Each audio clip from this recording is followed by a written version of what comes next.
Black Beauty, Chapter 43, A Friend in Need.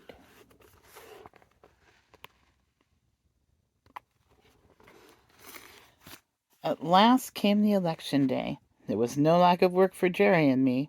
First came a stout, puffy gentleman with a carpet bag. He wanted to go to Bishopsgate Station. Then we were called by a party who wished to be taken to the Regent's Park. And next we were wanted in a side street, where a timid, anxious old lady was waiting to be taken to the bank. There we had to stop to take her back again, and just as we had set her down, a red-faced gentleman with a handful of papers came running up, out of breath, and before Jerry could get down, he had opened the door, popped himself in, and called out, "Bow Street Police Station, quick!" So off we went with him. And when after another turn or two we came back, there was no other cab on the stand. Jerry put on my nose-bag, for, as he said, we must eat when we can on such days as these, so munch away, Jack, and make the best of your time, old boy. I found I had a good feed of crushed oats and wetted up with a little bran. This would be a treat any day, but it was especially refreshing then. Jerry was so thoughtful and kind, what horse would not do his best for such a master? Then he took out one of Polly's meat pies, and standing near me, he began to eat it. The streets were very full, and the cabs with the candidates' colors on them were dashing about through the crowd as if life and limb were of no consequence. We saw 2 people knocked down that day, and one was a woman. The horses were having a bad time of it, poor things, but the voters inside thought nothing of that.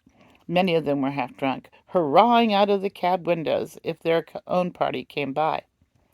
It was the first election I had seen, and I don't want to be in another, though I have heard things are better now. Jerry and I had not eaten many mouthfuls before a poor young woman, carrying a heavy child, came along the street. She was looking this way and that way, and seemed quite bewildered. Presently she made her way up to Jerry, and asked if he could tell her the way to St. Thomas Hospital, and how far was it to get there.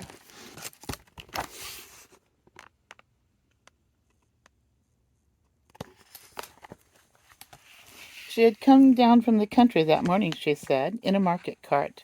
She did not know about the election, and was quite a stranger in London. She had got an order for the hospital for her little boy. The child was crying with a feeble, pining cry. "Poor little fellow," she said, "he suffers a deal of pain. He is 4 years old, and can't walk any more than a baby. But the doctor said if I could get him into the hospital he might get well. Pray, sir, how far is it, and which way is it?" "Why, missus," said Jerry, "you can't get there walking through crowds like this. Why, it is 3 miles away, and that child is heavy." "Yes, bless him, he is, but I am strong, thank God, and if I knew the way, I think I should get on somehow. Please tell me the way." "You can't do it," said Jerry. "You might be knocked down, and the child be run over. Now look here, just get into this cab, and I'll drive you safe to the hospital. Don't you see the rain is coming on?" "No, sir, no, I can't do that, thank you. I have only just money enough to get back with. Please tell me the way." "Look you here, missus," said Jerry. "I've got a wife and dear children at home, and I know a father's feelings. Now get you into that cab, and I'll take you there for nothing. I'd be ashamed of myself to let a woman and a sick child run a risk like that." "Heaven bless you," said the woman, and burst into tears. "There, there, cheer up, my dear. I'll soon take you there. Come, let me put you inside." As Jerry went to open the door, 2 men, with colors in their hats and buttonholes, ran up, calling out, "Cab!" "Engaged," cried Jerry, but one of the men, pushing past the woman, sprang into the cab, followed by the other. Jerry looked as stern as a policeman. "This cab is already engaged, gentlemen, by that lady." "Lady!" said one of them. "Oh, she can wait. Our business is very important. Besides, we were in first. It is our right, and we shall stay in." A droll smile came over Jerry's face as he shut the door upon them. "All right, gentlemen, pray stay in as long as it suits you. I can wait while you rest yourselves." And turning his back upon them, he walked up to the young woman who was standing near me. "They'll soon be gone," he said, laughing. "Don't trouble yourself, my dear." And they soon were gone, for when they understood Jerry's dodge, they got out, calling him all sorts of bad names, and blustering about his number and getting a summons.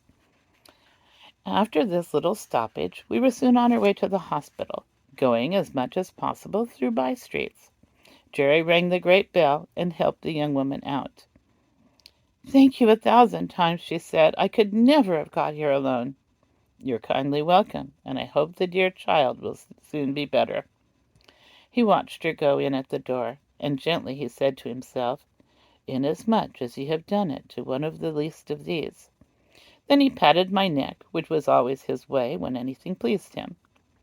The rain was now coming down fast, and just as we were leaving the hospital, the door opened again, and the porter called out, "Cab!" We stopped, and a lady came down the steps. Jerry seemed to know her at once. She put back her veil and said, "Barker? Jeremiah Barker, is it you? I am very glad to find you here. You are just the friend I want, for it is very difficult to get a cab in this part of London today." "I shall be proud to serve you, ma'am. I am right glad I happen to be here.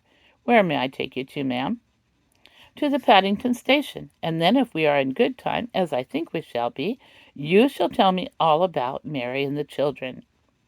We got to the station in good time, and being under shelter, the lady stood a good while talking to Jerry. I found she had been Polly's mistress, and after many inquiries about her, she said, "How do you find the cab work suits you in the winter? I know Mary was rather anxious about you last year." "Yes, ma'am, she was. I had a bad cough that followed me quite into the warm weather, and when I am kept out late, she does worry herself a good deal. You see, ma'am, it is all hours and all weathers, and that does try a man's constitution. But I'm getting on pretty well, and I could feel quite lost if I had not horses to look after. I was brought up to it, and I am afraid I should not do as well at anything else." "Well, Barker," she said, "it would be a great pity that you should seriously risk your health in this work, not only for your own, but for Mary's and the children's sake. There are many places where good drivers or good grooms are wanted, and if ever you think you ought to give up this cab work, let me know." Then, sending some kind message to Mary, she put something into his hand, saying, "There is 5 shillings each for the 2 children. Mary will know how to spend it." Jerry thanked her and seemed quite pleased, and turning out of the station, we at last reached home, and I, at least, was tired.